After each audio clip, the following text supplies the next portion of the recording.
Vamos ver como que foi o jogo de ontem do Corinthians, Chico? Vamos ver, é uma realidade. O corintiano tem que encarar o que tem pela frente. Então vai, então bota na tela aí, a gente tem que ver. Em uma batalha de gigantes com personagens épicos e emoções à flor da pele, às vezes vence quem tem a melhor carta na manga. O Corinthians, em dificuldades por conta do golpe inicial de 2-0 no jogo de ida na Arena, pisou no gramado mágico do Maracanã buscando um milagre. Havia chegado o momento decisivo. É hora do duelo! E a bola cobra de quem possui a magia de tratar ela com carinho. Foi o que Pedro fez nessa tentativa de bicicleta logo aos 3 minutos de jogo, que passou muito perto. A carta na manga do Corinthians era a velocidade, e Adson chegou com perigo ao gol de Santos. Logo em seguida, Fausto Vera espanou o taco. O Flamengo não recuava e Everton Ribeiro quase ampliou a vantagem para a equipe rubro-negra. O Corinthians tentava, abusando do físico, cobrando faltas, cruzando na área, enquanto o guerreiro Gabigol quase guardou no cantinho de Cássio. Mas a carta mágica do baralho flamenguista foi invocada. O magro rubro-negro Arrascaeta deu esse passe na medida para Pedro empurrar a bola para o fundo das redes. Agora era 3-0 Flamengo no agregado. Com a magia de um lado, Cássio surgia como um paredão refletindo os ataques do Mengão. Olha essa defesaça pós-chute do Gabigol. Para piorar a situação, Bruno Mendes acidentalmente tocou a bola com a mão em uma chance de gol. E a regra e o VAR são impiedosos. Cartão vermelho direto e o Corinthians com 1 a menos em campo. Daí pra frente, o paredão do Corinthians se mostrou necessário.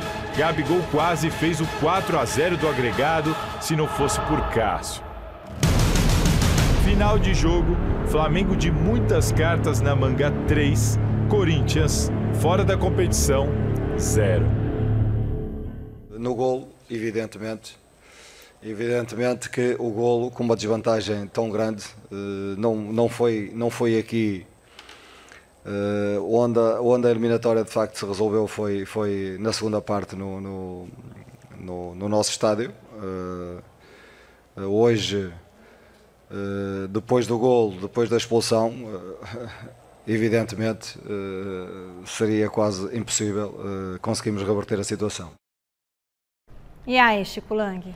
Olha, Michele, é o seguinte, de novo, o senhor Vitor Pereira cometeu o erro que ele vem fazendo recorrentemente. Entrou com o pior time para depois colocar o melhor.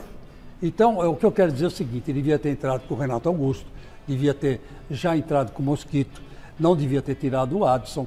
Enfim, uma série de erros, de novo, do Vitor Pereira. A culpa da desclassificação é do Vitor Pereira? Não só dele. Mas, por exemplo, olha que coisa engraçada, amigo. O meu campo do Corinthians ontem era formado por Duqueiroz, o Rony e esse Fausto Vera. Os 3 somados não dão a minha idade. Eles dão 60 e poucos anos, eu estou com 68. Quer dizer, como é que ele coloca 3 moleques, 3 garotos?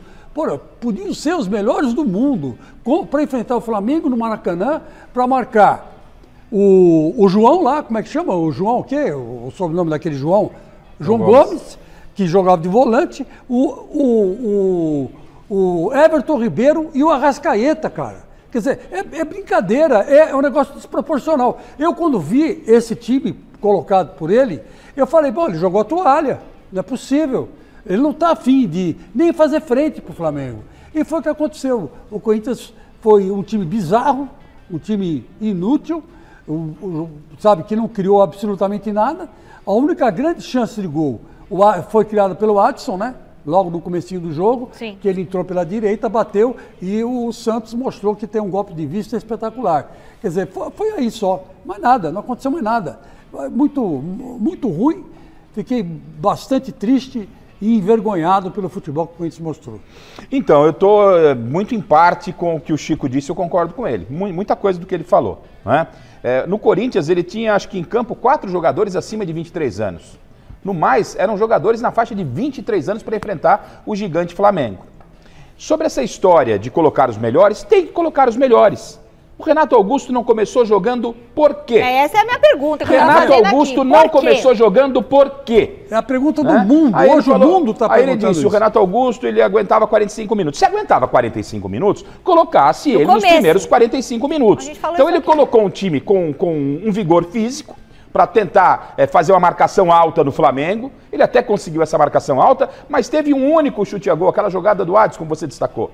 Se tivesse Renato Augusto, o William, o Roger Guedes, que é o artilheiro do time, o Corinthians precisava fazer gols, né? Se você tem esses caras, garanto que pelo menos, o Corinthians ia ganhar? Não sei se ia ganhar, mas pelo menos umas 3, 4 bolas o Corinthians chutaria no gol.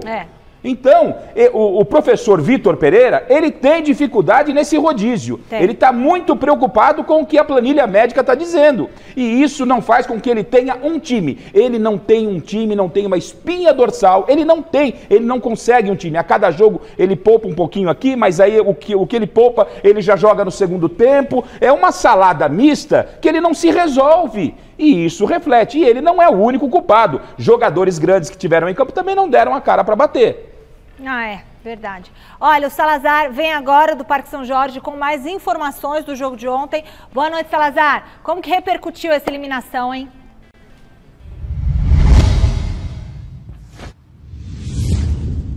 Boa noite, Michele, para você e para todos que estão acompanhando o Gazeta Esportiva. Bom, essa história da escalação que vocês já começaram a discutir foi assunto no pré-jogo e também muito assunto no pós-jogo, inclusive imediatamente após o apito final. Na entrevista coletiva, o Vitor Pereira garantiu que muitos dos jogadores que todo mundo queria ver em campo, eles não tinham condição de jogar ou de fazer o que o Vitor Pereira gostaria que eles fizessem em campo. E sobre esse assunto, ele se defendeu e falou na entrevista. Vamos ouvir o técnico do Corinthians.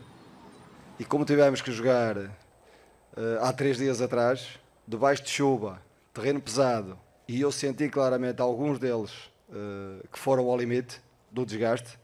Portanto, hoje, passado 3 dias, só quem não sabe nada de futebol, só quem nunca esteve dentro do futebol a treinar,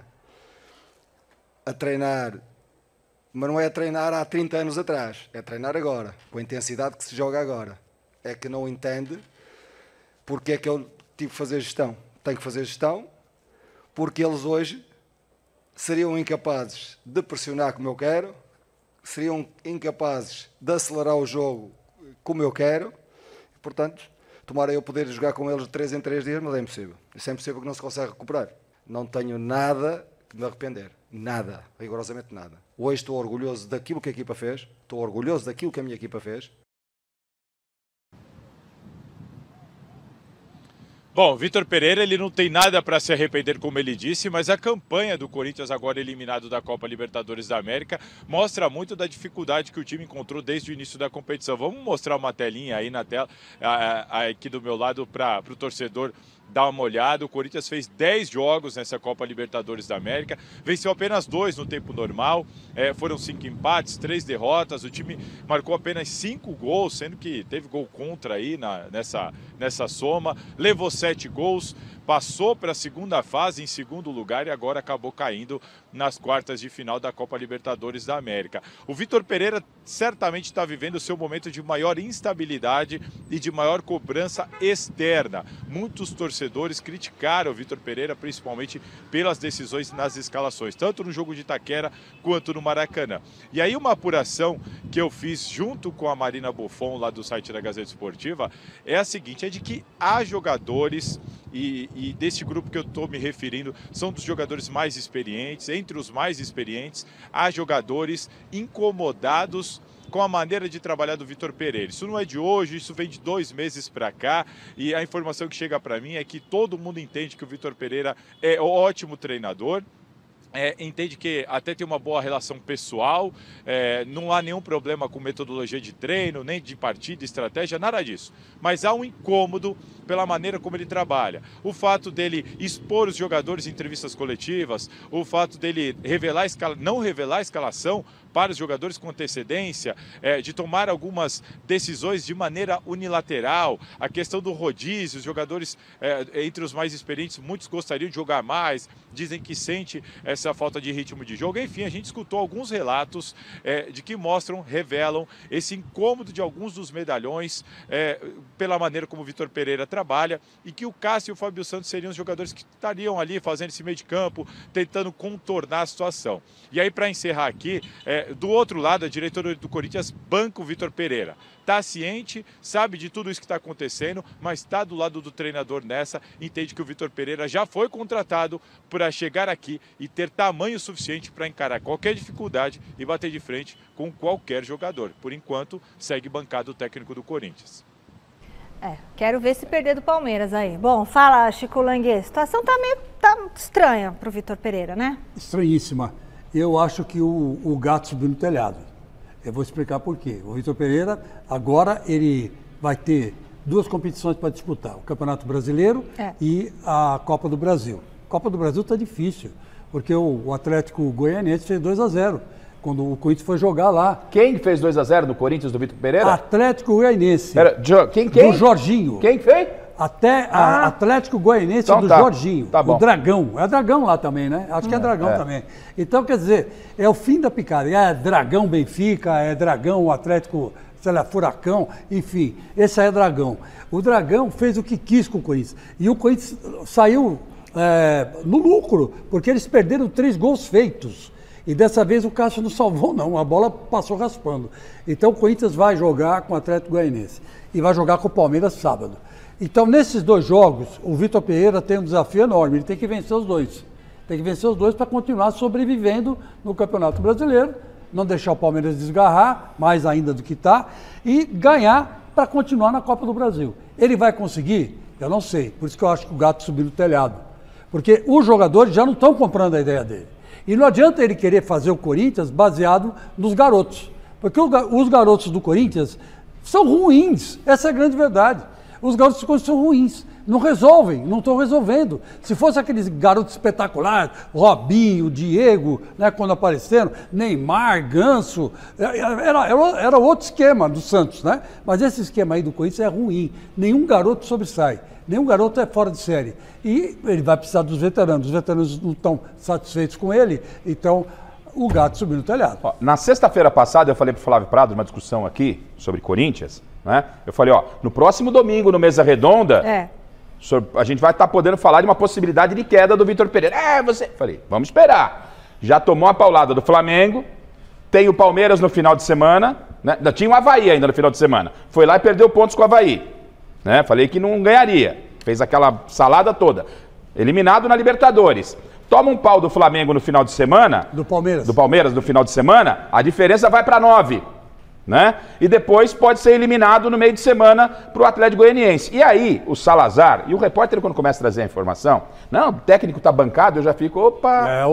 Não, a diretoria, quando eu falo assim, a diretoria está com o treinador, é porque está azedando leite. Se vier a público, então, bancar, e pior ainda. O Salazar hoje deve foi o que o Duílio fez ontem. O Salazar deve ter passado a noite inteira, né? E hoje o dia inteiro, falou, qual é a fala do Vitor Pereira que a gente vai colocar no Gazeta Esportiva? Ele colocou as principais, mas teve outras frases. Porque o Vitor Pereira foi perguntado também, né?